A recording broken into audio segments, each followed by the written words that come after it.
News nation पर आपका बहुत बहुत स्वागत है। आपके साथ मैं हूं राकेश पांडे। दीपक सर हमारे साथ जुड़ चुके हैं और सर आज के लिए दिन बड़ा अहम है क्योंकि सिर्फ कुछ मिनटों बाद काउंटिंग शुरू हो जाएगी बिहार चुनाव को लेकर। बिहार चुनाव में आप भी पहुंचे थे, हम लगातार अलग अलग सीटों तक गए, लेकिन आज इंतजार है कि आखिरकार आज चुनावी नतीजे किस ओर जाते हैं। क्या बदलाव की बयार बहती है या फिर नीतीश कुमार बिहार के लिए ठीक है। न्यूज नेशन पर सबसे तेज और सटीक नतीजे पूरी तैयारी के साथ आप देखेंगे। पोस्टल बैलेट की गिनती सबसे पहले शुरू होगी और कुछ देर बाद जैसे पहला रुझान आता है आपकी टेलीविजन स्क्रीन पर हम रख देंगे, लेकिन उससे पहले आप टेलीविजन स्क्रीन को देख लीजिए। स्क्रीन के ऊपरी हिस्से में बीजेपी गठबंधन, आरजेडी गठबंधन और एलजेपी को कितनी सीटें वो दिखाएंगे। स्क्रीन के एक हिस्से में जो बड़े चेहरे हैं उनको लेकर लगातार जानकारी आपको देंगे। 243 सभी सीटों को लेकर सबसे तेज अपडेट हम आपको लगातार न्यूज नेशन पर देंगे।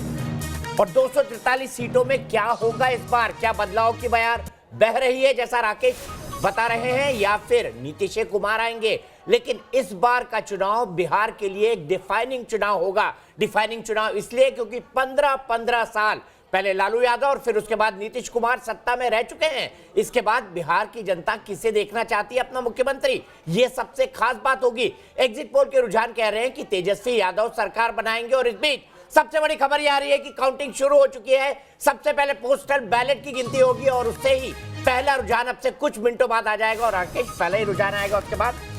उसके बाद तो फिर काउंटिंग और धक धक बढ़नी शुरू हो जाएगी कि किसके पक्ष में। एग्जिट पोल के हिसाब से नतीजे महागठबंधन के पक्ष में जाते हैं या फिर पिछली बार की तरह जैसा पिछले 2-3 चुनाव में हो रहा है कि एग्जिट पोल के नतीजे उलट जा रहे हैं, वैसा कुछ होता है। लेकिन इतना तो तय है कि जो अलग अलग पार्टियां हैं उनकी धड़कनें बहुत ज्यादा बढ़ चुकी हैं। लेकिन मुझे लगता है कि थोड़ा सा नतीजों के आने में थोड़ा सा देर होगा, क्योंकि निर्वाचन आयोग की ओर से यह कहा गया है कि चूंकि ज्यादा मतगणना केंद्र बनाए गए हैं इसीलिए थोड़ी सी देर होगी नतीजों के आने में। लेकिन ये आप निश्चिंत हो जाइए कि जैसे रुझान और नतीजे आते हैं सबसे पहले न्यूज नेशन पर सटीक विश्लेषण के साथ आप लगातार देखेंगे, अपडेट देखेंगे।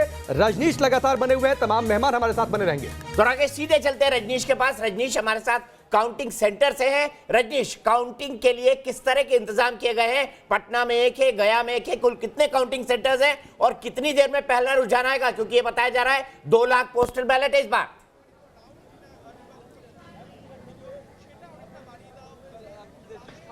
जी देखिए, इस बार थोड़ा डिलेड रिजल्ट्स आ गए क्योंकि जैसा आपने कहा कोविड को लेकर इस बार सेंटर्स ज़्यादा बनाए गए हैं। 55 सेंटर पूरे बिहार में काउंटिंग सेंटर्स बनाए गए हैं। पटना के काउंटिंग सेंटर की तस्वीर आपको दिखाएं। पोस्टल बैलेट की काउंटिंग शुरू हो चुकी है। जो लोग अभी आ रहे हैं, जो अभिकर्ता होते हैं, उनके पहुंचने का सिलसिला जारी है। गहमा गहमी इस वक्त पटना के एन कॉलेज काउंटिंग सेंटर पर देख सकते हैं। थोड़ी देर में यहाँ पर और लोगों के आना जाना बंद कर दिया जाएगा, क्योंकि जितने लोग अंदर गए हैं काउंटिंग में, जिनको इन्वॉल्व होना है, उनकी लास्ट एंट्री यहाँ पर हो रही है। प्रॉपर चेकिंग के बाद हो रही है। सीसीटीवी कैमरास लगाए गए हैं, पैरामिलिट्री फोर्स डिप्लॉयड किए गए हैं। गेट पर आप देखिए बिहार पुलिस के जवान डिप्लॉयड किए गए हैं, जिनका काम है अंदर जो लोग जाएंगे वो बिना मोबाइल के जाएंगे। प्रॉपर उनको चेक किया जा रहा है, उसके बाद ही अंदर जाने की इजाज़त है।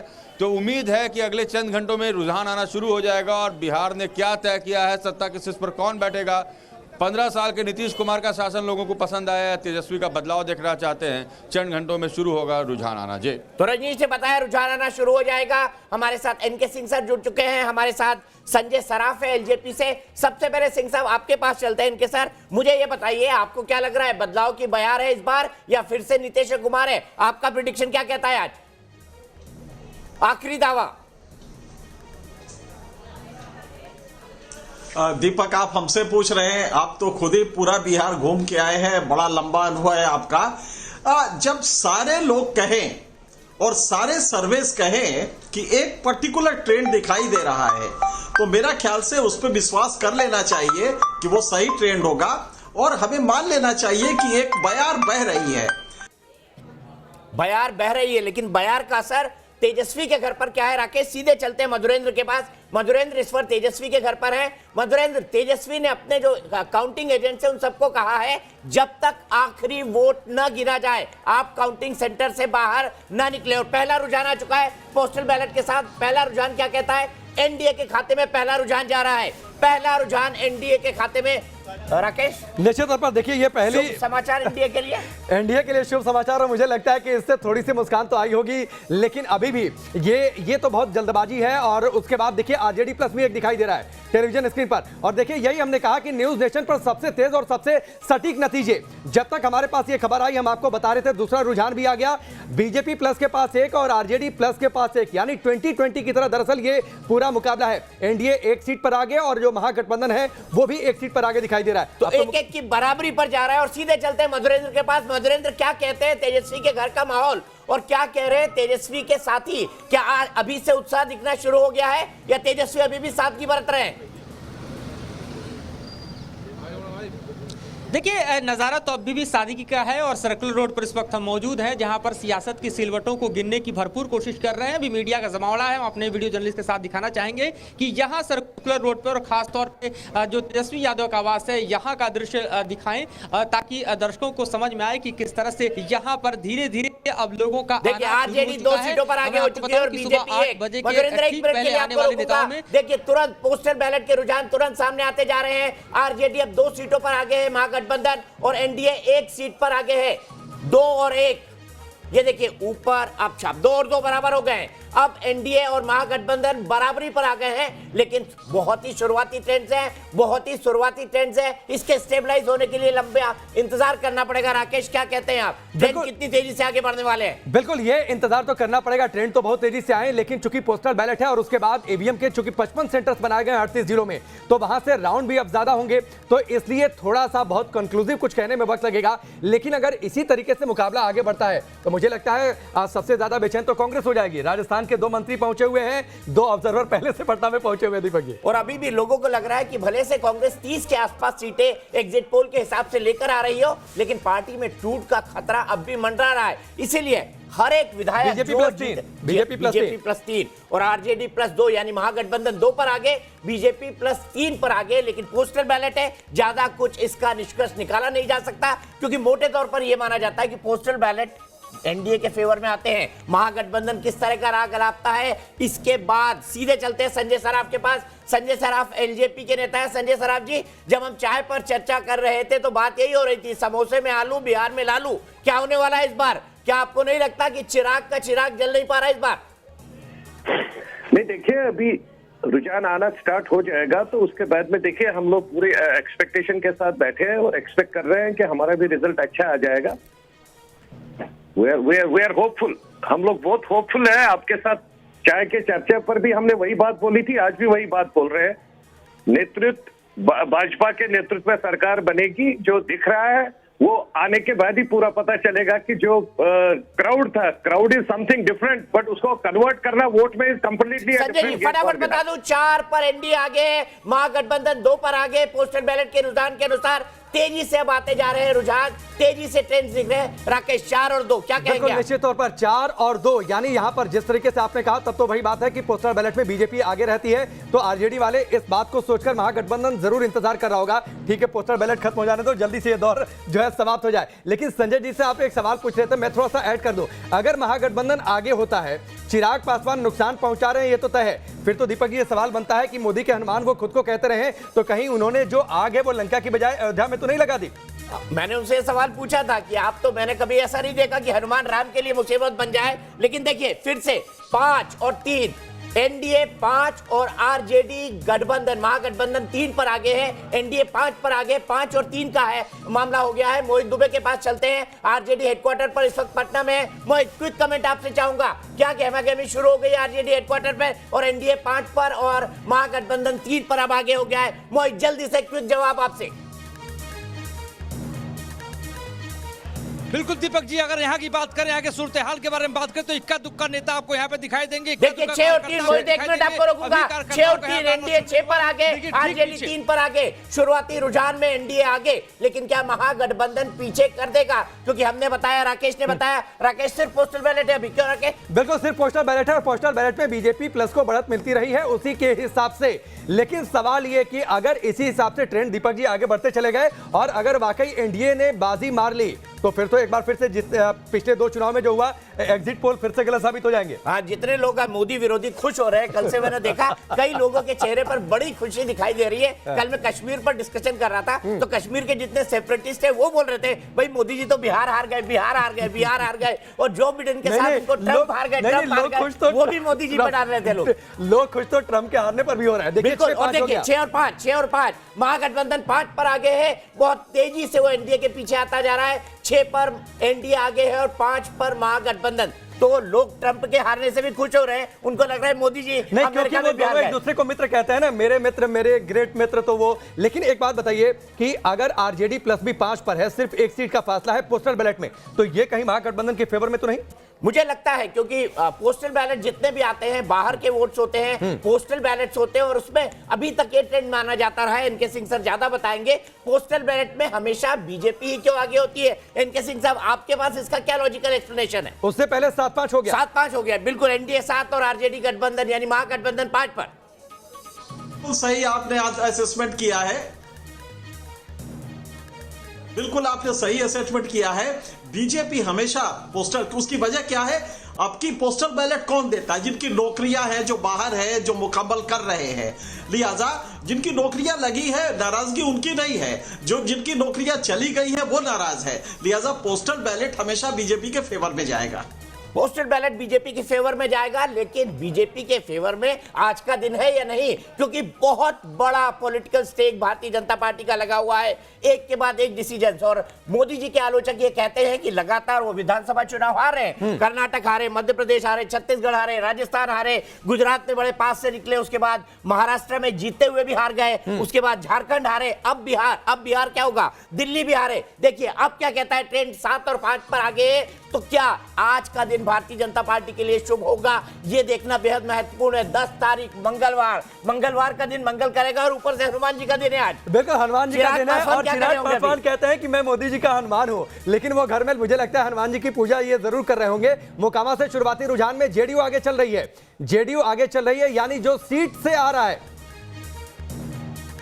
चलिए मोकामा का गणित चल रहा है, समझने के लिए सीधे चलते हैं विद्या के पास। विद्या, क्या कहता है मोकामा का गणित? दीपक जी, बड़ी खबर इस वक्त की अपने दर्शकों को बताते हैं। देखिए मोकामा से इस वक्त बड़ी खबर है, और मोकामा का गणित क्या कहता है ये समझ लेते हैं जरा। यहां पर देखिए अनंत सिंह है आरजेडी से, और जेडीयू से राजीव लोचन सिंह, जिन्हें साधु जी के नाम से भी जाना जाता है। तो यहां पर पिता वेंकटेश नारायण के बाद अब यहां पर ये मौजूद हैं, अब चुनावी अखाड़े में है बाहुबली अनंत सिंह मौजूद हैं। अनंत सिंह के लिए वहां जब जमीनी हकीकत आप देखते हैं तो लोग कह रहे थे पहले से कि वो आगे निकलेंगे, लेकिन इस वक्त हम अपने दर्शकों को जरा स्टेटस भी बता देते हैं। देखिए कौन आगे चल रहा है, कौन पीछे चल रहा है, ये हम अपने दर्शकों को बताते हैं। इस वक्त जो वहां से रुझान आ रहे हैं, बाहुबली अनंत सिंह यहां से आगे चल रहे हैं, यानी कि जो ये टैली हम दिखा रहे हैं, जो आंकड़े हम दिखा रहे हैं बीजेपी और आरजेडी में जो 6 आंकड़ा दिखाई दे रहा है, इसमें एक मोकामा से भी है जहां से अनंत सिंह इस वक्त आगे चल रहे हैं। तो ये बड़ी खबर है इस वक्त मोकामा से, और आगे देखते हैं कि और बाकी जगहों से क्या जानकारी मिल रही है। दीपक जी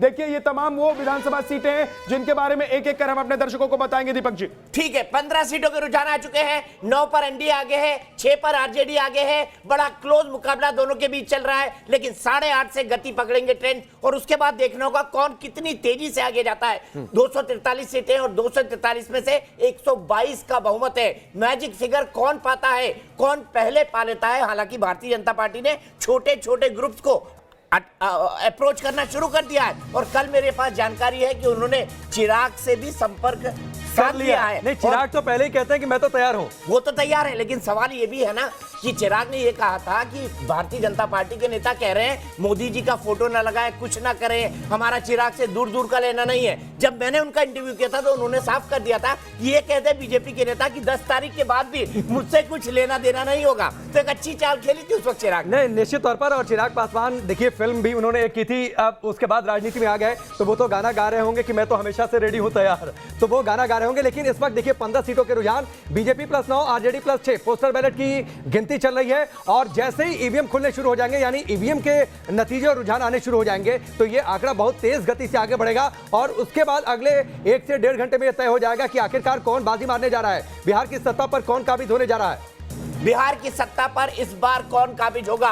15-15 साल की उदाहरण 15-15 साल की बलिहारी दोनों ही पॉलिटिकल गठबंधन दे चुके हैं, एनडीए भी दे चुका है, महागठबंधन भी दे चुका है। इस बीच 15 सीट के रुझान सामने आ चुके हैं। 9 पर एनडीए आगे है, 6 पर आरजेडी आगे है।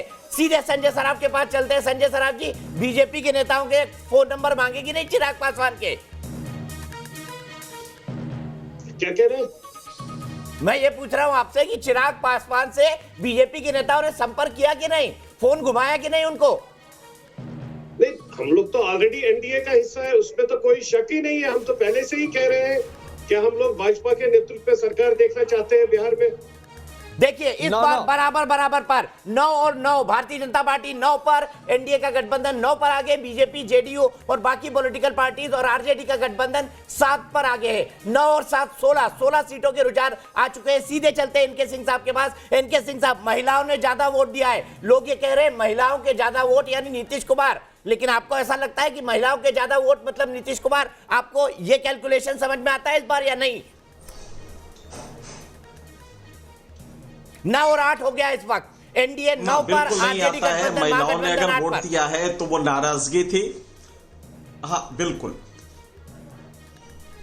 देखिए अगर बैलेट बॉक्स के ही वोट काउंटिंग में अगर 9-8 का टैली है या एक बार बराबर अभी आपने बिताया करीब 30 सेकंड पहले, तो मुझे लगता है कि टक्कर अच्छी है और आरजेडी को पहले की अपेक्षा बढ़त मिल रही है, इसमें कोई दो राय नहीं है। और महिलाएं भी आरजेडी को वोट दे रही है क्योंकि शराबबंदी से उनको दिक्कत हो रही है, घर ही में लोग शराब पी रहे हैं, मारपीट कर रहे हैं, तो इससे महिलाएं नाराज थी। और आपने बिल्कुल सही कहा, क्योंकि शराबबंदी के बाद लोग ये कह रहे थे गांव में जो पति 500 रुपए कमाता था, पहले वो 300 रुपए दारू में खर्च करता था, लेकिन अब 500 के 500 कर रहा है और घर में 500 में भी पैसा आ रहा है। 500 में भी पूरा नहीं पड़ रहा है, 500 में भी पूरा नहीं पड़ रहा है, क्योंकि शराब अब 3 से 5 गुना महंगी मिल रही है बिहार के अंदर। देखिए बीजेपी प्लस 10 हो गया, आरजेडी प्लस 9, यानी 19 सीटों के रुझान आ चुके हैं, जिसमें एनडीए फिलहाल आगे चल रहा है। ये तस्वीर है। लेकिन एक बात दीपक जी, जहां भी हम लोग गए हैं वहां पर लोगों ने एक बात तो कही, चाहे वो किसी भी दल को वोट देने वाले रहे हो, किसी भी दल के मतदाता रहे हो, उन्होंने कहा शराबबंदी का फैसला जरूर हो गया, लेकिन आप जब कहिए तब शराब उपलब्ध हो गई है, आपको शराब आसानी से मिल जाती है। हमने तो यह भी कहा कि कैमरे पर मंगा दो, हम दिखा देते हैं, लेकिन लोग कह रहे थे कि हम तो फंस जाएंगे। बिल्कुल, और ये शराबबंदी भले से नीतीश कुमार ने कर दियो, किन कारणों से की, वो किस तरह का एग्जाम्पल सेट करना चाहते थे, लेकिन समाज के अंदर एक बहुत दिक्कत पैदा हुई उन लोगों को, खासतौर से महिलाओं को, जो लोग ये कह रहे थे महिलाएं नीतीश कुमार को वोट डालेंगी। मैं कह रहा हूं महिलाएं नीतीश कुमार से इसलिए नाराज है क्योंकि उन्होंने शराबबंदी करके महिलाओं की मुश्किलों को 4 गुना कर दिया है। मुश्किलों को 4 गुना कर दिया, क्योंकि अगर पहले 1000 कमाई थी, अगर 500 की बोतल है वो अब 1500 की मिल रही है, तो घर में मारपीट अलग होती है, बाहर जाकर पकड़े जाने का डर अलग से रहता है, तो उनके लिए मुश्किलें तो बढ़ गई हैं। और शराबबंदी में जितने लोग पकड़े गए राकेश, वो सब निचले तबके से ताल्लुक रखते थे, बेल नहीं होती थी, लंबे समय तक जेल में रहते थे, फाइल ये होता था कि घर परिवार के जेवर बेच के उनको जमानत पे छुड़वाना पड़ता था। अब देखिए बिहार में 19 सीटों के ट्रेंड हमारे सामने आ गए हैं। एनडीए गठबंधन 10 पर और 9 पर इस वक्त महागठबंधन आगे चल रहा है, 10 और 9। हसनपुर से लालू के बेटे के बारे में क्या है शुरुआती रुझान में? तेज प्रताप आगे चल रहे हैं, महुआ से थे, महुआ छोड़कर इस बार चले गए हसनपुर। और देखिए पिछली बार जो वहां से जीते थे तब जेडीयू और आरजेडी का गठबंधन था, अब वही फिर से वहां से इनके सामने थे, और मैं था हसनपुर में, वहां पर लोग इस बात को मान रहे थे, तेजस्वी और तेज प्रताप। देखिए 11 और 11 एनडीए और महागठबंधन 11 पर आगे है। पोस्टल बैलेट के अंदर भी बराबरी पर छूट रहे हैं। चिराग का चिराग अभी तक जला नहीं है, अदर्स के खाते में 0। और कल सबसे ज्यादा नाराज पप्पू यादव थे, बोले 9 महीने से तो मैं संघर्ष कर रहा हूं गाँव में, सड़कों पर, पानी के बीच, कोरोना के बीच, और जीत जा रहा है कोई और। बिल्कुल, ये उनकी नाराजगी, और ये बात तो तारीफ करनी पड़ेगी पप्पू यादव की। जब बिहार में बाढ़ आई थी, जब पटना में खासतौर पर, तो जितना पप्पू यादव ने जमीन पर उतरकर काम किया था, उतना कोई और नेता लोगों के बीच जाता नहीं दिखाई दिया। 13 और 11, महागठबंधन 11 और एनडीए 13 और महागठबंधन 11। बहुत तेजी से पोस्टल बैलेट का आंकड़ा लगातार बढ़ता जा रहा है। आरजेडी 11 पर, देखिए इसमें 9 आरजेडी की है, 1 कांग्रेस की और सीपीआई एमएल माले की 1 सीट। तो ये रुझान है। और 14 में अगर हम देखें तो जेडीयू मात्र 4 पर है और बीजेपी 10 पर आगे। ये एक बड़ा दिलचस्प रहेगा। और इसी बात की दीपक जी लगातार लोगों ने कहा, कई जगहों पर लोग ये कह रहे हैं कि हमें बीजेपी से नाराजगी नहीं है, हमें मोदी से नाराजगी नहीं है, हमें नीतीश कुमार से नाराजगी है। तो क्या वाकई अगर एंटी इनकम्बेंसी जिसकी बातचीत हो रही है, तो इसका नुकसान किसको सबसे ज्यादा होता है? नीतीश कुमार को जाहिर तौर पर। और अगर बीजेपी बहुत ज्यादा सीट हासिल कर ले जाती है तो चिराग पासवान क्या किंग मेकर बनेंगे, जिसकी चर्चा लगातार होती रही है। है। चिराग पासवान कहते हैं बीजेपी की सरकार बनेगी, वो कभी ये नहीं कहते हैं कि गठबंधन की सरकार बनेगी, वो कहते हैं बीजेपी से कोई मुख्यमंत्री बनेगा। लोग ये कहते हैं कि बीजेपी का कोई मुख्यमंत्री बन जाए, हमें कोई आपत्ति नहीं है। नीतीश कुमार से बहुत ज्यादा लोगों में नाराजगी है, ये जो लोगों से हमने बातचीत की है उसमें इतना तो साफ हो गया, और वो अभी रुझानों में भी दिख रहा है। जी हाँ, रुझान की अगर हम बात करें तो 25 सीटों के रुझान आ चुके हैं 243 में, और यहां पर आप देखिए 25 सीटों में 15 भारतीय जनता पार्टी, अब 27 सीटें और आरजेडी प्लस यानी महागठबंधन 12 पर आगे चल रहा है। तो 15 और 12 का फिगर है, और रुझानों में भारतीय जनता पार्टी आरजेडी से फिलहाल सिंगल लार्जेस्ट पार्टी के उसमें आगे चल रही है। क्या कोई चमत्कार होगा? बिल्कुल, देखिए चमत्कार होगा या नहीं होगा उसके लिए मुझे लगता है ईवीएम की गिनती जब शुरू हो जाए तो इंतजार करना पड़ेगा 27 सीटों का। और देखिए बीजेपी और जेडीयू के बीच जो फासला है वो डबल का है, और डबल का फासला है तो क्या अब ये स्थिति आ जाएगी इन चुनावी नतीजों के बाद कि कहीं ऐसा ना हो जाए कि बीजेपी बड़े भाई के रोल में हो जाए और कुछ और पार्टियों को अगर साथ लाने की नौबत आ जाती है एनडीए में, तो कहीं ये स्थिति तो नहीं आएगी कि नीतीश कुमार से ये कहा जाए कि आपके नाम पर लोग सहमत नहीं हो पा रहे हैं। परिवर्तित हुआ है, भारतीय जनता पार्टी सबसे आगे 10 सीटों पर आगे चल रही है, जेडीयू 6 पर, टोटल एनडीए 16 पर और महागठबंधन 15 पर आ गया है। एक सीट का बीच का फासला है महागठबंधन और भारतीय जनता पार्टी के बीच। क्या आरजेडी पोस्टल बैलेट के रुझानों में आगे निकल जाएगी, ये भी देखना बेहद महत्वपूर्ण होगा। क्यों राकेश? बिल्कुल, ये भी देखना बहुत दिलचस्प रहेगा 16 और 15, और अगर आरजेडी प्लस पोस्टल बैलेट में आगे निकलते हैं या फिर बीजेपी को कड़ी टक्कर दे रहे हैं तो ईवीएम खुलने के बाद ये बहुत ज्यादा संभावना है कि हो सकता है कि एग्जिट पोल के हिसाब से नतीजे आ जाएं, या फिर अगर बदलाव होता है तो बहुत ज्यादा का फासला मुझे नहीं लगता है कि रह जाएगा अगर पोस्टल बैलेट में इतनी कड़ी टक्कर मिल रही है तो। इनके सिंह साहब के पास चलते हैं। इनके सिंह सर, बहुत क्विक कमेंट, अगर अभी जो रुझान दिखाई दे रहे हैं वही ट्रेंड बना रहता है और Bharatiya Janata party single largest party बन जाती है तो आरजेडी के लिए कितना बड़ा झटका होगा? अब जब सब कुछ उम्मीद पाल के बैठे हुए हैं आरजेडी के नेता यहां पर, और तेजस्वी को भावी मुख्यमंत्री मान चुके हैं।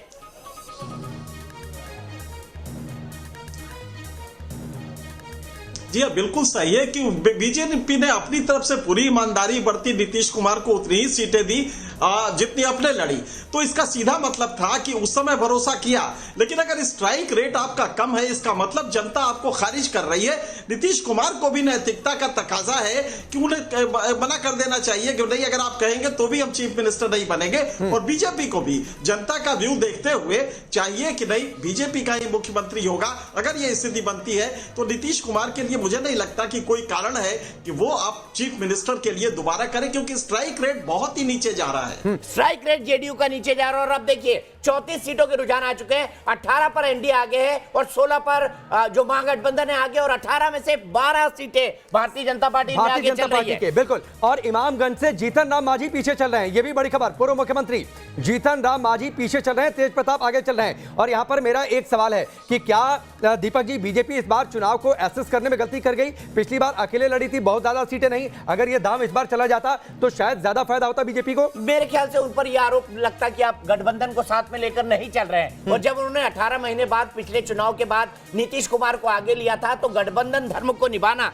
ये भारतीय जनता पार्टी के सामने सबसे बड़ा यक्ष प्रश्न था, और उन्होंने इसको निभाया। अगर वो गठबंधन धर्म नहीं निभाते, नीतीश कुमार का नाम उन्होंने पोस्टर से जरूर हटा दिया है, लेकिन अगर गठबंधन से भी उनको बाहर कर देते तो भारतीय जनता पार्टी पर यह आरोप लगता कि आप यूज एंड थ्रो करते हैं। सरकार बनाने के लिए तो आपने बुला लिया, लेकिन अब उनको मौका देने के लिए जेडीयू और नीतीश कुमार को आप आगे नहीं है। नहीं, बड़ी दिलचस्प तो यह भी है कि जेडीयू ने भी अपने कई विज्ञापनों में सिर्फ प्रधानमंत्री मोदी का पोस्टर दे दिया, सिर्फ प्रधानमंत्री मोदी की तस्वीर दी। यानी एनडीए में कहीं ना कहीं इस बात का एहसास था कि एंटी इनकम मैसी है, नीतीश कुमार को लेकर नाराजगी है। बिहार के हरनौत सीट से जेडीयू आगे चल रही है। देखिए 19 और 18 एनडीए 19 और आरजेडी 18 यानी महागठबंधन 18 पर इस वक्त लीड कर रहा है, और इस वक्त एनडीए 19 पर, बहुत छोटा सा फासला। लेकिन मैं जहां भी गया राकेश, लोगों ने यह जरूर बोला नीतीश कुमार, लोग अब ऊब चुके थे उनसे। 15 साल के बाद नीतीश कुमार से लोग ऊब चुके थे। ये एक सर्वमान्य धारणा थी। आप जहां भी जाओ लोग ये कहते थे साहब कुछ चेंज तो होना चाहिए। भले से वो कहें कि मेरिट पे शायद तेजस्वी उतने बेहतर ना हो जितना नीतीश कुमार हो, लेकिन फिर भी वो ये मानते थे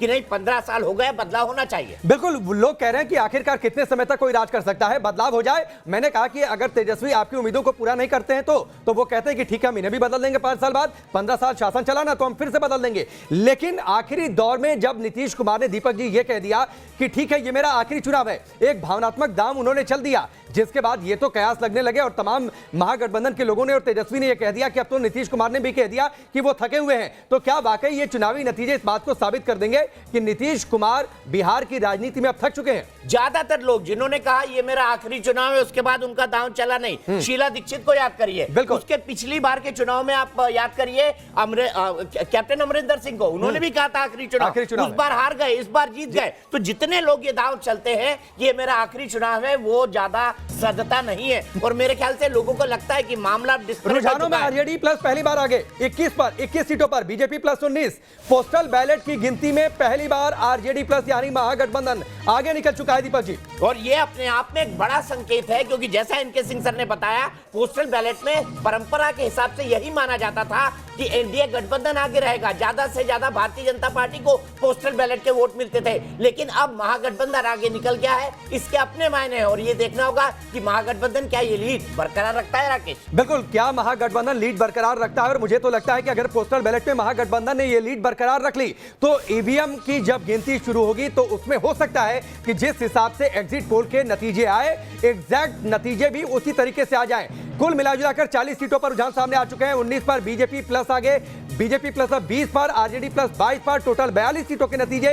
बीजेपी अकेले 12 सीटों पर आगे। और अगर आरजेडी की बातचीत कर ले, आरजेडी देखिए इंडिविजुअल तौर पर भी 20 सीटों पर आगे, कांग्रेस मात्र 1 और सीपीआई एमएल माले जो लेफ्ट की पार्टी है वो सिर्फ 1 सीट पर। तो 22 में से भी आरजेडी का जो हिस्सा है बहुत बड़ा है, 20 सीटों का आरजेडी का हिस्सा है। यानी आरजेडी शुरुआत से अपना दबदबा कायम करे हुए। उधर देखिए अब हसनपुर में आपने कहा तेज प्रताप यादव आगे चल रहे हैं। लोग बड़ी दिलचस्पी से चुनाव देख रहे थे, क्योंकि उनको लगता था कि तेज प्रताप कहीं कमजोर कड़ी ना साबित हो जाए परिवार के। बिल्कुल, निश्चित तौर पर तेज प्रताप ने इसीलिए कह दिया कि मैं देखिए 26 पर, अब आरजेडी महागठबंधन 26 पर और भारतीय जनता पार्टी का गठबंधन यानी एनडीए 24 पर आगे चल रहा है इस वक्त।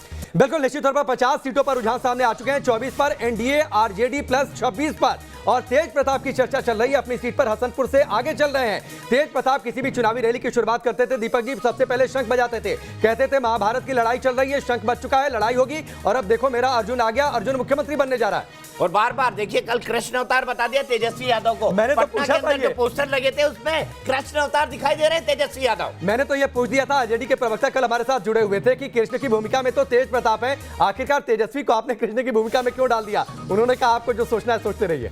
और वाकई अर्जुन और फिर कृष्ण, क्या हसनपुर की ज्यादा जानकारी के लिए सीधे चलते हैं विद्या के बाद। विद्या, क्या जानकारी दे रहे थे प्रताप के बारे में आप, क्योंकि इस वक्त महागठबंधन 26 पर और बीजेपी 24 पर, एनडीए 24 पर आगे चल रहा है। तो कुल मिलाकर 50 सीटों का रुझान दीपक जी आप बता रहे हैं, लेकिन देखिए एक एक सीट का हाल हम बताने जा रहे हैं। लेकिन इस वक्त बड़ी खबर जो हसनपुर सीट से है उसके बारे में हम अपने दर्शकों को बताते हैं। यहां देखिए तेज प्रताप यादव यहां से चुनाव लड़ रहे हैं, महुआ से वो पहुंचे हसनपुर, और यहां से जो अभी ताजा हालात है वो क्या है हम अपने दर्शकों को बताते हैं। सबसे पहले स्टेटस दिखा देते हैं। देखिए स्टेटस क्या बता रहा है कि तेज प्रताप यहां से आगे चल रहे हैं। जैसा कि दीपक जी आप बता रहे थे कि उन्होंने सीट बदल लिया था और कमजोर कड़ी लग रहे थे, लेकिन अभी जो शुरुआती रुझान है उसमें आगे चल रहे हैं। तेज प्रताप के बारे में लालू यादव के बड़े बेटे हैं, उनके जो छोटे भाई है तेजस्वी यादव, उनके लिए पसीना बहाते हुए वो नजर आए थे। लेकिन दूसरी तरफ जेडीयू के राजकुमार राय हैं यहां पर, उनके सामने खड़े हैं और इसीलिए इस मुकाबले को कड़ा मुकाबला माना जा रहा था। 54 सीटों के रुझान आ चुके हैं, महागठबंधन 27 पर और भारतीय जनता पार्टी एनडीए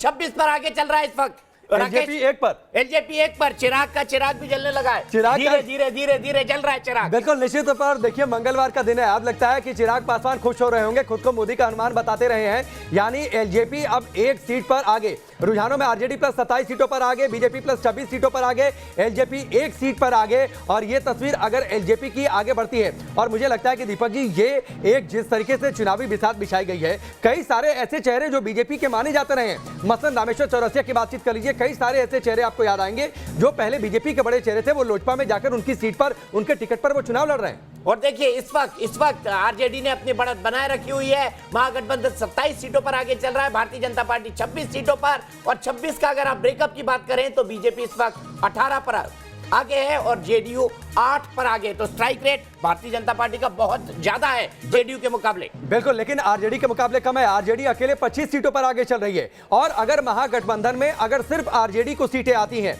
तो दीपक जी, ये कैलकुलेशन क्या वो अगर अकेले अपने दम पर सिर्फ आरजेडी और तेजस्वी को लोग पसंद कर रहे हैं, क्या कांग्रेस को लोग नकार रहे हैं, दूसरी पार्टियों को बहुत ज्यादा तवज्जो नहीं मिल रही है, तो क्या तेजस्वी अकेले अपने दम पर ऐसी स्थिति में आ पाएंगे? और मुझे तो लगता है कि अगर 10-15 सीटें भी उनकी कम हो जाती हैं तो वैसी स्थिति में खेल फंस जाएगा। देखिए, और आप देखिए, अभी भी जो महागठबंधन है उसने अपनी बढ़त बनाए रखी है। लोक जनशक्ति पार्टी 1 सीट पर आगे चल रही है और महागठबंधन अब 30 सीटों पर आगे हो गया है, वहीं एनडीए 28 सीटों पर, तो 2 सीटों का अंतर चल रहा है। लेकिन मामला बहुत दिलचस्प होता जा रहा है, नेक टू नेक दोनों बने हुए हैं, लेकिन आरजेडी ने अपनी शुरुआती बढ़त को बरकरार रखा है। 30 सीटों पर महागठबंधन आगे, और ये पोस्टल बैलेट का नतीजा है। जैसे ईवीएम खुलेंगी, नतीजों के ट्रेंड जो है और तेजी से सामने आएंगे। और हसनपुर से तेज प्रताप आगे चल रहे हैं, कमजोर कड़ी, लेकिन इस वक्त परिवार के लिए मजबूत कड़ी साबित हो रहे हैं तेज प्रताप। सीट बदली थी उन्होंने अपनी, बिल्कुल सीट बदली थी, महुआ से हसनपुर चले गए थे और राघोपुर से तेजस्वी भी आगे चल रहे हैं, सोनपुर से बीजेपी के विनय सिंह आगे चल रहे हैं। यानी लालू यादव के जो दोनों लाल हैं,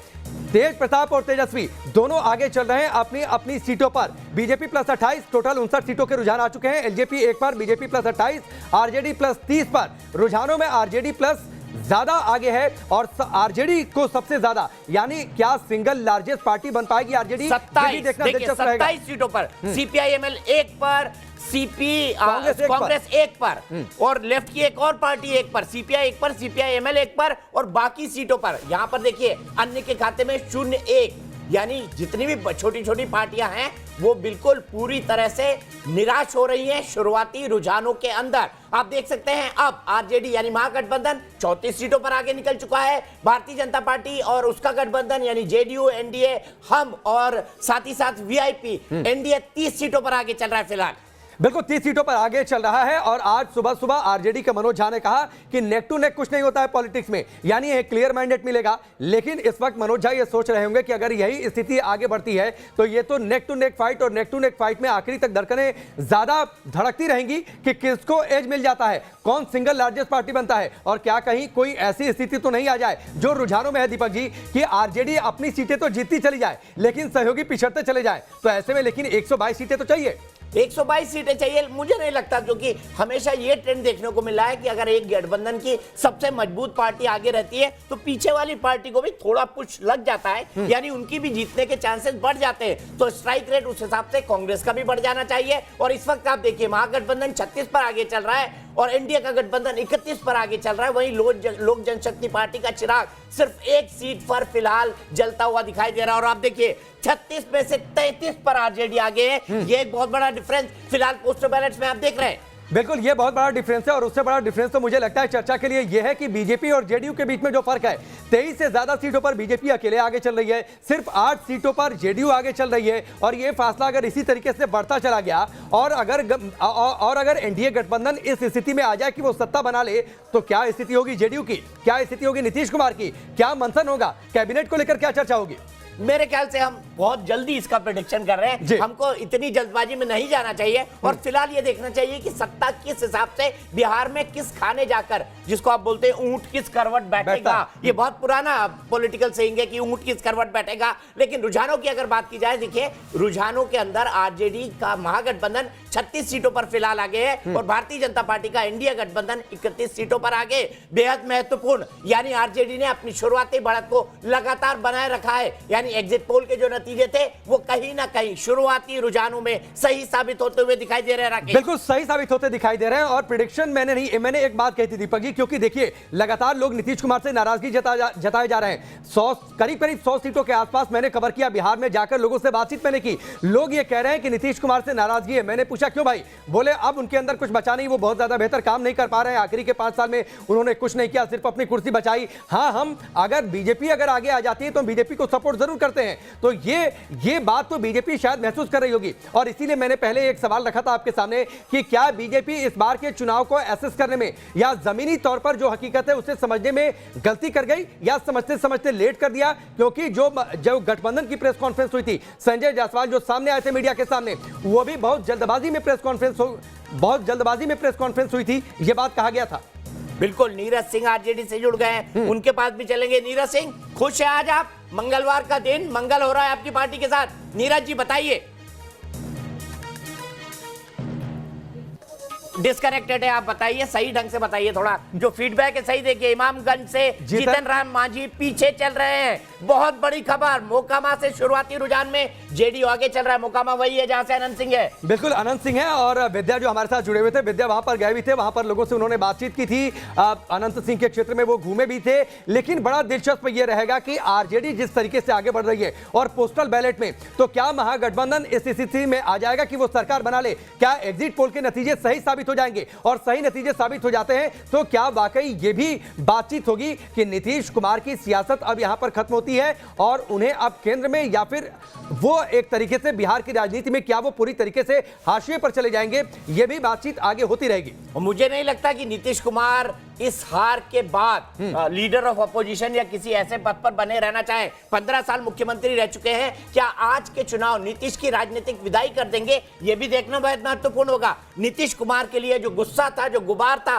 वो बिहार की जनता के परिणामों में निसंदेह रिफ्लेक्ट हो रहा है। और देखिए, आपने बताया किस तरीके से हमारा ट्रेंड चल रहा है और इस वक्त भी जो महागठबंधन है वो आगे चल रहा है और जो एनडीए का गठबंधन है वो पीछे चल रहा है। आरजेडी के गठबंधन है यानी महागठबंधन है लगातार राकेश बढ़त बनाई हुई है। ऐसे में क्या आज हम नीतीश कुमार के राजनीतिक सफर पर एक अल्प विराम देखेंगे या पूर्ण विराम? ये देखना बेहद महत्वपूर्ण होगा जब नीतीश निकलकर सामने आते हैं, क्योंकि आखिरी वक्त तक ये दावा कर रहे थे कि नहीं मैं जीतूंगा। आखिरी वक्त पर भी जिन लोगों से वो बात कर रहे थे वो लगातार अपने नजदीकी लोगों को ये बोल रहे थे एग्जिट पोल के बाद कि नहीं, मुझे आश्चर्य होगा अगर मैं हार जाऊंगा। और नीतीश कुमार ने क्या इतनी बड़ी गलती कर दी है इस बार लोगों की नब्ज समझने में? और वाकई ये आरोप उन पर ठीक लगा कि पिछले 5 साल में उन्होंने सिर्फ और सिर्फ अपनी सत्ता को बचाने का काम किया है, कोई कंस्ट्रक्टिव काम बिहार के अंदर नहीं किया। और लोगों में इसको लेकर भारी रोष था, लोगों में इस बात को लेकर भारी रोष था, लोगों में इस बात को लेकर नाराजगी थी कि कभी वो आरजेडी के साथ चले जाते हैं, फिर उन्होंने अपनी कुर्सी खतरे में देखी, तो कभी बीजेपी के पास चले आते हैं,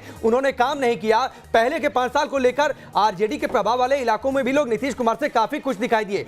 इनफैक्ट उनके दूसरे टर्म को लेकर भी लोग संतुष्ट दिखे। लेकिन बातचीत जब तीसरे टर्म की हुई तो उन्होंने कहा कि तीसरे टर्म में नीतीश कुमार ने कुछ भी काम नहीं किया है, वो सिर्फ अपनी कुर्सी बचाते रहे हैं। और इस बात को लेकर आगे चर्चा तो होगी कि क्या वाकई पिछले 5 सालों में नीतीश कुमार ने सिर्फ अपनी कुर्सी बचाई है, और अगर हाँ ऐसा, तो जो बातचीत आप कह रहे हैं कि यहां पर एक पूर्ण विराम लग जाएगा अगर इसी हिसाब से नतीजे आते हैं तो। सीधे चलते हैं नीरज जी के पास। नीरज जी आरजेडी से हमारे साथ जुड़ गए। नीरज जी, मंगलवार का दिन, मंगल हो रहा है शुरुआत में, महागठबंधन 36 सीटों पर आगे, क्या कहेंगे शुरुआती रुझानों के बारे में? जी बिल्कुल, सबसे पहले मैं पूरे बिहार को हार्दिक शुभकामनाएं देता हूं।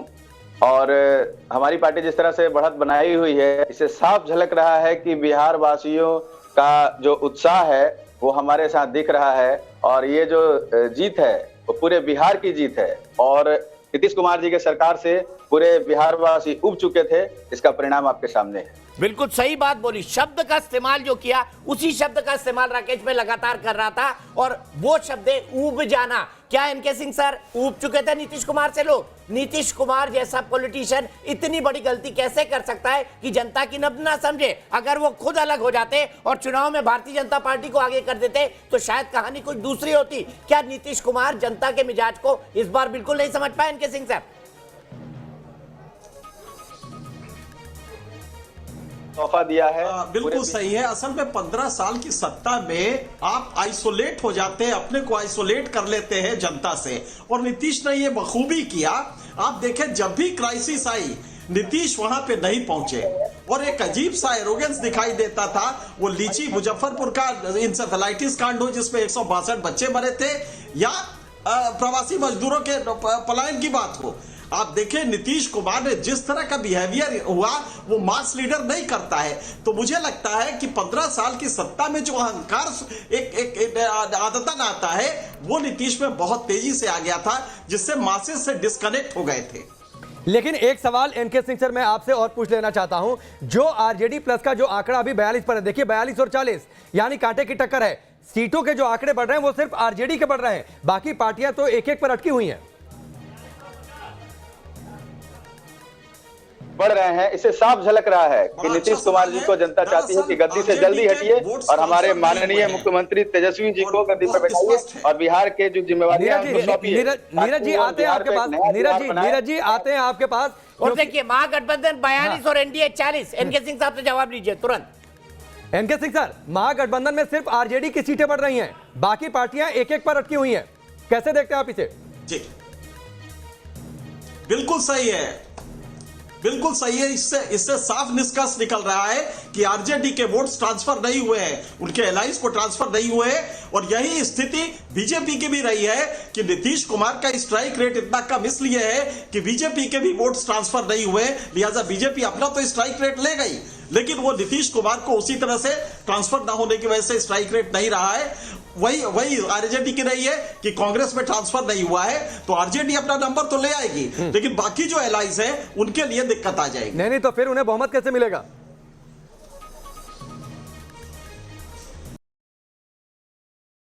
नहीं, बहुमत आ जाएगा क्योंकि मैसिव स्ट्राइक रेट है। आरजेडी का स्ट्राइक रेट अगर आप देखें तो जबरदस्त है। ठीक है, श्रेयसी सिंह, दादा दिग्विजय सिंह की बेटी, शूटर है नेशनल लेवल की, जमुई से फिलहाल आगे चल रही है, भारतीय जनता पार्टी के टिकट पर लड़ रही हैं। तेजस्वी यादव आगे चल रहे हैं, राघोपुर से पारंपरिक सीट है। और अगर आप देखें तो इस वक्त महागठबंधन 50 पर और एनडीए 46 सीटों पर आगे चल रहा है। शुरुआती रुझानों में महागठबंधन को बढ़त मिली हुई है। राकेश, नीतीश कुमार का राजनीतिक भविष्य तो एक अल्प विराम या पूर्ण विराम लगेगा, लेकिन यह भी देखना महत्वपूर्ण हो जाएगा कि जेडीयू का एज अ पॉलिटिकल पार्टी क्या होगा, क्योंकि नीतीश कुमार ने पिछले 15 सालों में कभी परवाह नहीं की कि जेडीयू का गठबंधन, जेडीयू के जो ग्रास रूट पर पार्टी है वो नीचे की तरफ पहुंचे। वहां पर भारतीय जनता पार्टी का संगठन तो बेहद मजबूत है, लेकिन जेडीयू का संगठन जो है बिल्कुल जीर्ण शीर्ण है। तो अब JDU as a political party का बिहार में क्या होगा ये भी बिल्कुल निश्चित तौर पर ना तो उन्होंने ना शिवानंद तिवारी कुछ बोल रहे हैं, सुनते हैं उनको। जब तक हम जनता के चेहरे पर खुशहाली नहीं देख लेते तब तक हम वो आतिशबाजी, गुलाल उड़ाना, जीत का जश्न शालीनता पूर्वक अनुशासन के साथ हम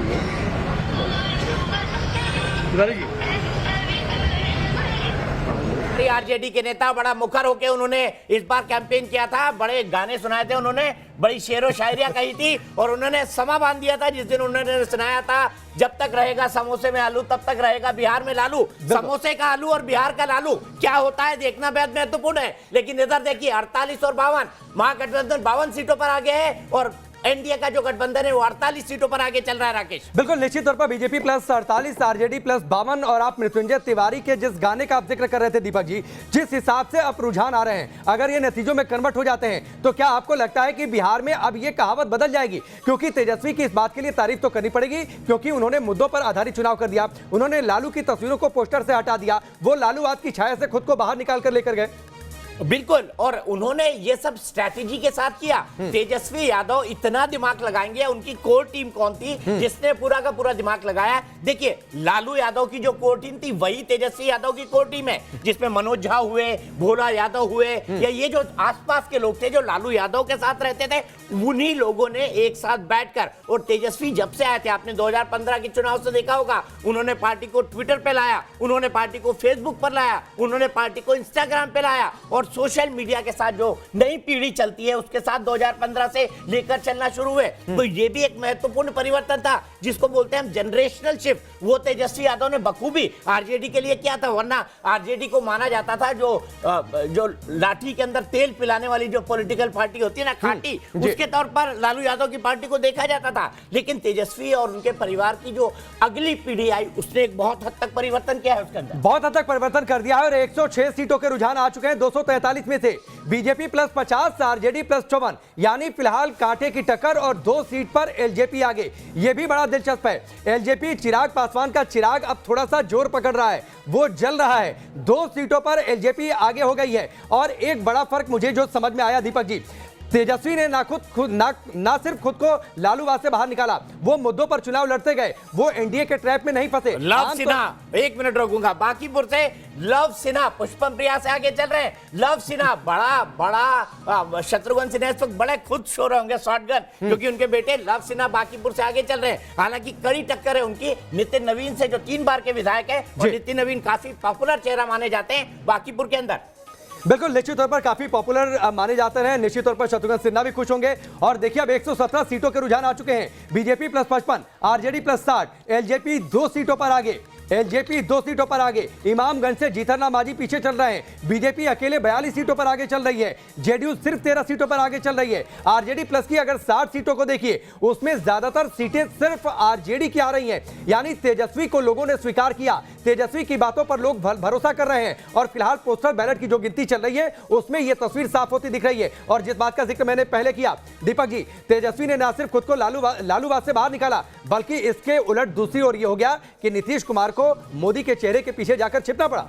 और सबसे बड़ी बात, तेजस्वी और लालू यादव परिवार कहीं ईगो का क्लैशेस ना हो, कहीं बड़े और छोटे का क्लैश ना हो, इसीलिए तेज प्रताप को दूर रखा गया इस पूरी कैंपेन से। कहीं उनकी कैंपेन नहीं लगाई गई। उनको पता था तेज प्रताप कमजोर कड़ी है। मीसा भारती ने भी चुनाव से अपने आप को दूर रखा और पूरे परिवार ने सिर्फ एक चेहरे को प्रोजेक्ट किया जो तेजस्वी यादव था। और वो स्ट्रैटेजी फाइनली आरजेडी के लिए बड़ी काम की साबित हुई है। तेजस्वी यादव ने न केवल अपनी लीडरशिप को आगे बढ़ाया, बल्कि उनकी 17-18 मीटिंग की जो कैंपेन हुआ करती थी एक दिन की, उसने भी काफी हद तक तेजस्वी यादव की लीडरशिप को एस्टैब्लिश करने में मदद की। सिंगल हैंडेडली चुनाव लड़ रहे थे वो, बिल्कुल सिंगल हैंडेडली चुनाव लड़ रहे थे और लोग इस बात की तारीफ भी कर रहे थे। लोग इस बात को अलग अलग सीटों पर जहां भी हम गए, लोग कह रहे हैं कि ठीक है, एक युवा आगे आया है, युवा साथ दे रहे हैं। मुझे लगता है कि जैसे जैसे नतीजे आएंगे एक बात की चर्चा और होगी, उम्र गैप के हिसाब से, क्योंकि जब ईवीएम खुलेगा तो इस पर तस्वीर और ज्यादा साफ होगी कि आखिरकार अगर एग्जिट पोल के हिसाब से नतीजे आते हैं या फिर पलट जाते हैं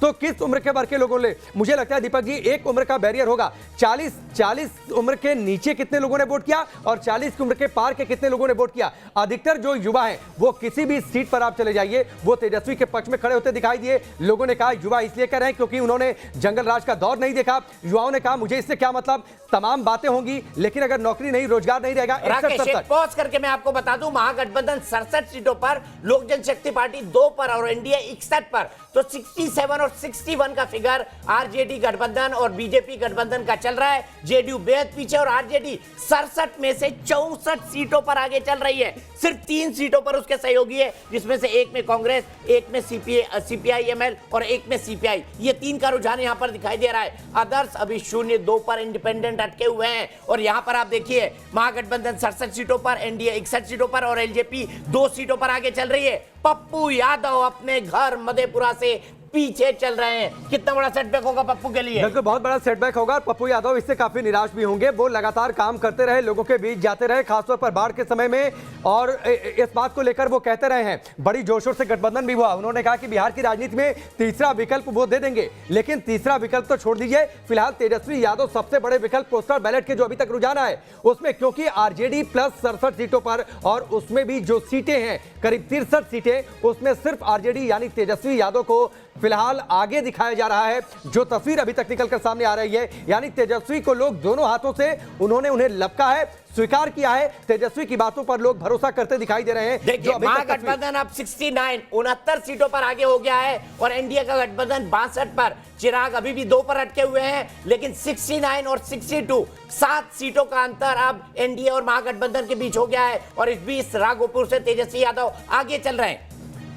तेजस्वी यादव आगे चल रहे हैं, तेज प्रताप आगे चल रहे हैं, आरजेडी प्लस 69 सीटों पर आगे, और उधर एलजेपी की 2 सीटें हैं, 2 सीटों पर आगे, बीजेपी प्लस 62 सीटों पर आगे। लेकिन बीजेपी और जेडीयू के बीच का भी जो फासला है वो बढ़ता जा रहा है। लव सिन्हा उधर आगे चल रहे हैं, नीतीश मिश्रा झंझारपुर से वो आगे चल रहे हैं। 2 सीट पर एलजेपी आगे चल रही है, 2 सीट पर एलजेपी आगे। और इस वक्त देखिए आंकड़ा 133 सीटों का आगे, 69 पर आरजेडी, एनडीए 62 पर और एलजेपी 2 सीटों पर आगे चल रही है। जीतनराम मांझी इमामगंज गया के पास की कॉन्स्टिट्यूएंसी है, पीछे चल रहे हैं, लेकिन मुझे कोई आश्चर्य नहीं है। मोहित राज दुबे के पास सीधे चलते हैं, आरजेडी दफ्तर के बाहर खड़े हुए हैं। मोहित, क्या दिख रहा है, गहमा गहमी बढ़ चुकी है आरजेडी दफ्तर के बाहर या नहीं? देखिए, कार्यकर्ताओं का आना शुरू हो चुका है दीपक जी, क्योंकि 15 सालों का जो सूखा है वो खत्म होने वाला है, ऐसा ही कार्यकर्ताओं का मानना है। देखिए, अगर पार्टी दफ्तर की बात करें तो आज पार्टी दफ्तर की सफाई बहुत अच्छे से की गई है और जो कार्यकर्ता है वो पीछे की साइड अभी बैठे हुए। लेकिन कुल मिलाकर अब देखने वाली बात है ये होगी कि कब बड़े नेता यहाँ पे हाजिर होते हैं। लेकिन जिस तरीके से पोस्टल बैलेट में रुझान सामने आए हैं, उसके बाद ये माना जा रहा है कि ईवीएम जब खुलेगा तो उसमें अमूमन बढ़ोतरी एग्जिट पोल के मुताबिक दिखाएगी। लेकिन कुल मिलाकर आज देखने वाली बात यह होगी कि मंगलवार का दिन किसके लिए मंगलकारी होता है और कौन नेता हाशिए पे जाता है। कुल मिला के आज साफ सफाई बहुत ज्यादा आरजेडी के दफ्तर में हुई है। क्या तेजस्वी यहाँ आते हैं, तेज प्रताप आते हैं या आरजेडी के बड़े नेता यहाँ पे आते हैं, ये देखने वाली बात होगी। लेकिन लेकिन दीपक जी, सबसे बड़ी बात एक और आपको खबर दे दूं कि कांग्रेस ने जो 70 सीटों पर कांग्रेस जो चुनाव लड़ रही है, 40 उसमें से नए हैं। उन 40 लोगों पर नजर रखने के लिए बाकायदा यहाँ पर राजस्थान के 2 मंत्रियों को तैनात किया गया है, झारखंड के एक मंत्री को यहाँ पे बुलाया गया है, पंजाब के एक एमएलए को बुलाया गया है, उत्तराखंड के 2 विधायकों को बुलाया। तो कुल मिला के कांग्रेस इस रणनीति पे चल रही कि कहीं ऐसा ना हो कि मध्य प्रदेश जैसी हालत यहाँ पे उत्पन्न हो जाए और राजस्थान में जो सचिन पायलट ने 19 विधायकों के साथ बगावत का बिगुल फूका था, कहीं ऐसा ना हो यहाँ भी स्थिति ऐसी नहीं मोहित, तो उसकी जरूरत पड़ेगी क्या? क्योंकि कांग्रेस के सिर्फ एक जो प्रत्याशी है, सिर्फ एक प्रत्याशी है, वो आगे चल रहे हैं। मुझे लगता है कि दीपक जी 144 सीटों पर आरजेडी चुनाव लड़ रही है, 72 सीटों पर अकेले आरजेडी। तो कहीं ऐसा ना हो कि 70 सीटों पर कहीं ऐसा ना हो कि अकेले वो मैंडेट लेकर आए, बहुमत। मुझे नहीं लगता अकेले मैंडेट होगा, लेकिन कांग्रेस अभी काफी पिछड़ी हुई है। क्या आरजेडी का वोट कांग्रेस को नहीं ट्रांसफर हुआ है, देखने वाली बात होगी। लेकिन देखिए, आंकड़ा लगातार बढ़ता जा रहा है। 151 सीटों के रुझान आ चुके हैं। महागठबंधन 79 यानी 79 सीटों पर आगे चल रहा है, वहीं एनडीए 70 सीटों पर आगे चल रही है। बहुत ज्यादा डिफरेंस नहीं है, लेकिन ईवीएम जब खुलती है तब राकेश देखना होगा कि कितना परिवर्तन होता है। ट्रेंड के हिसाब से अभी भी महागठबंधन आगे है, और अगर यही स्थिति बनी रही तो महागठबंधन आसानी से 122 के मैजिक फिगर तक पहुंच सकता है। राकेश, बिल्कुल महागठबंधन पहुंच सकता है 122 के फिगर तक। लेकिन एक बात जो मुझे लगातार स्ट्राइक कर रही है दीपक जी, बीजेपी और जेडीयू के बीच का फासला, बीजेपी और जेडीयू के बीच का फासला, नीतीश कुमार ने ना कैडर बनाया, ना उन्होंने कोई दूसरा ऐसा चेहरा खड़ा कर दिया जिसके आगे जेडीयू आगे की सियासत कर सके। फिर आगे जेडीयू का होगा क्या? आगे जेडीयू का होगा क्या? क्योंकि सिर्फ न केवल नीतीश कुमार की करारी हार होगी, बल्कि नीतीश कुमार के हटने के बाद जो एंकर होता है ना, एक एंकर होता है किसी पॉलिटिकल पार्टी को बचाए रखने के लिए, वो एंकर पूरी तरह से टूट जाएगा। और जब वो एंकर टूटेगा, इसके बाद जेडीयू के अंदर आपको एक बहुत बड़ा बिखराव देखने को मिल सकता है। सीधे एनके सिंह साहब के पास चलते हैं। एनके सिंह सर, आपको क्या लगता है, जेडीयू बचेगी अगर नीतीश कुमार बहुत बुरी तरह हारते हैं? उसके बाद क्या जेडीयू बचा पाएगी अपने आप को? क्योंकि ऐसे टाइम पर हमने बिहार जैसे राज्यों में देखा है, फटाफट नेता दूसरी पॉलिटिकल पार्टी की तरफ भागने लगते हैं।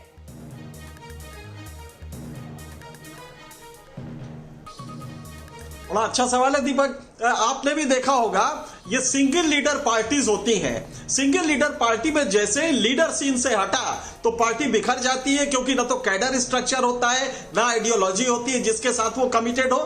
बीजेपी में ये नहीं होगा, लेकिन इस तरह की पार्टी में ये हमेशा होता है कि नीतीश के हटने के बाद ये पार्टी पूरी तरह खत्म हो जाएगी, क्योंकि हमेशा नीतीश ने इसको सिंगल लीडर पार्टी माना, सेकेंडरी लीडरशिप उभरी नहीं।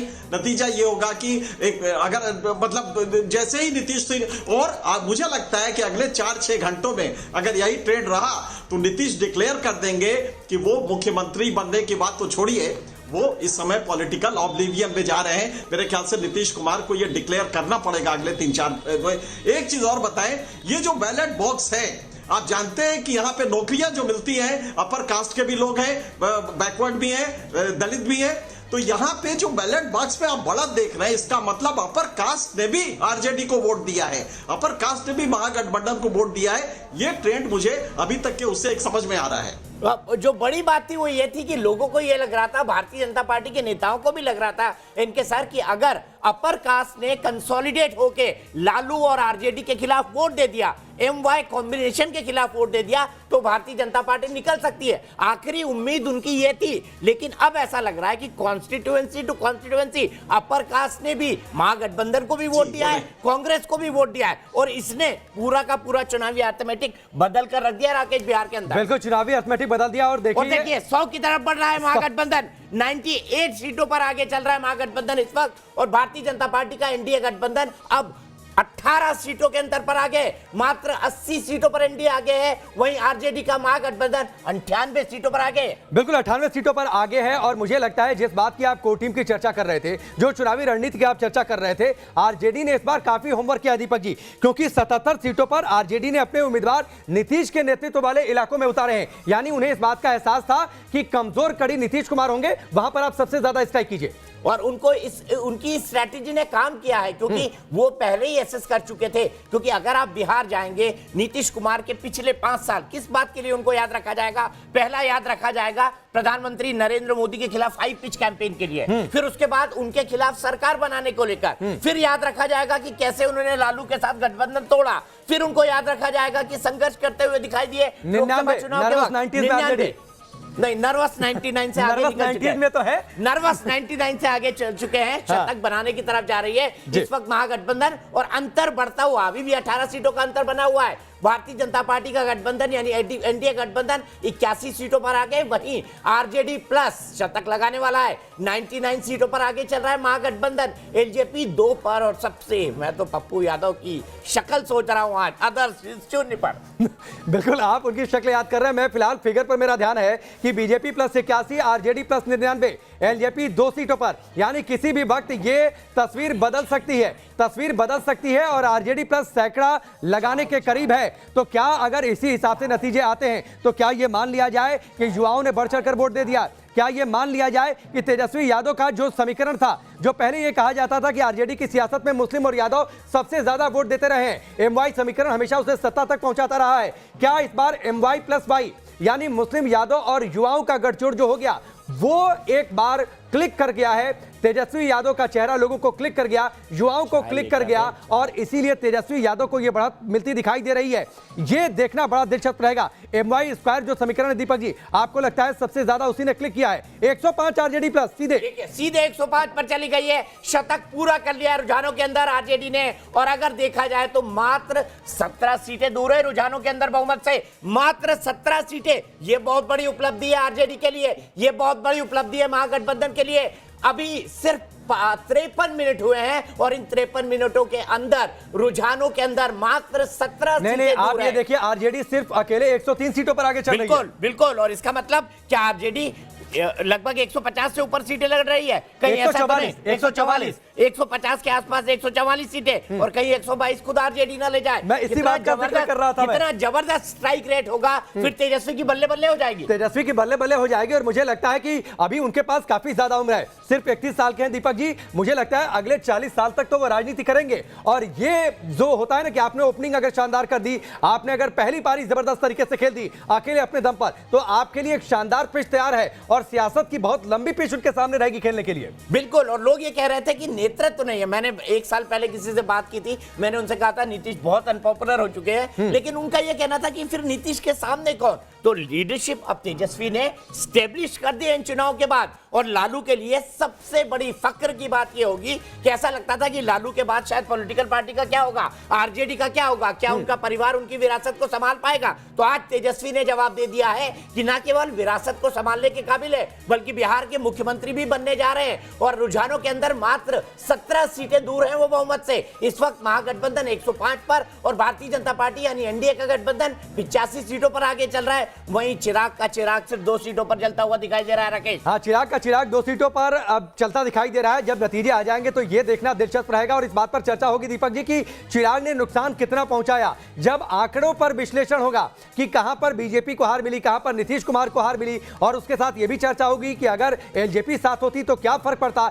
109 सीटों पर फिलहाल आरजेडी प्लस आगे, बीजेपी प्लस 90 सीटों पर आगे, और यह फासला जो है 19 सीटों का अभी बना हुआ है। आरजेडी प्लस 100 सीटों से आगे निकल चुका है और अकेले खुद आरजेडी 100 से ज्यादा सीटों पर आगे, यानी ये एक बहुत बड़ी जीत तेजस्वी यादव की होती दिखाई दे रही है अगर इसी हिसाब से नतीजे आते हैं। यानी एक तरीके से साफ है, हम लोग जहां भी गए दीपक जी, लोगों ने कहा नौकरी चाहिए, नौकरी चाहिए, एक मुद्दा जिस पर सभी लोग सहमत थे।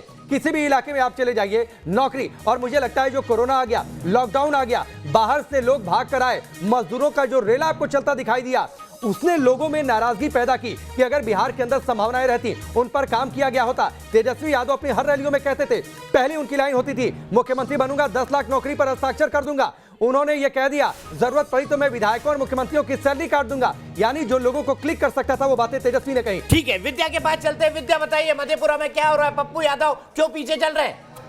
दीपक जी, बड़ी खबर इस वक्त के अपने दर्शकों को बताते हैं। मधेपुरा से पप्पू यादव पीछे चल रहे हैं। ये देखिए, जो जनता का फैसला है उससे रुझान अब आने शुरू हो गए। हम अपने दर्शकों को बताने जा रहे हैं कि देखिए, ये हसनपुर सीट इस वक्त ब्लिंक कर रही है और ये हम दिखाते हैं हसनपुर से कौन आगे चल रहा है, कौन पीछे चल रहा है। देखिए, चंद्रशेखर यहां से आगे चल रहे हैं और पप्पू यादव यहां से पीछे चल रहे हैं। पूर्व सांसद है पप्पू यादव, लेकिन अभी तक के जो रुझान है उसमें यह पता चल रहा है कि पप्पू यादव पीछे चल रहे हैं मधेपुरा सीट से। एक बार स्टेटस भी अपने दर्शकों को दिखा देते हैं। ये देखिए, मधेपुरा में आगे चंद्रशेखर चल रहे हैं और पीछे पप्पू यादव चल रहे हैं और अपने दर्शकों को दिखाने जा रहे हैं अब की अगली सीट कौन सी है जहां से इस वक्त रुझान सामने आ रहा है। देखिए सहरसा सीट का रुझान हम बताने जा रहे हैं। सहरसा सीट से क्या चल रहा है वो जरा समझ लेते हैं। सहरसा सीट पर क्या हो रहा है एक बार दिखाते हैं अपने दर्शकों को। देखिए यहां से बाहुबली आनंद मोहन की पत्नी चुनावी मैदान में है और वो आगे चल रही है या पीछे चल रही है देख लेते हैं एक बार।